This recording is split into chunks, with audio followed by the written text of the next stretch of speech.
பயங்கரமான புயலில் கொடிய அலையின் மத்தியில் காக்கும் கரம் கொண்டு மார்பில் சேர்த்தனைத்த அன்பை என்றும் பாடுவே.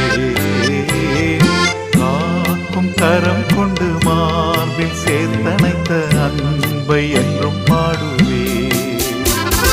இயேசு என்னும் நாமமே என் ஆத்துமாவின் ஜீவன்.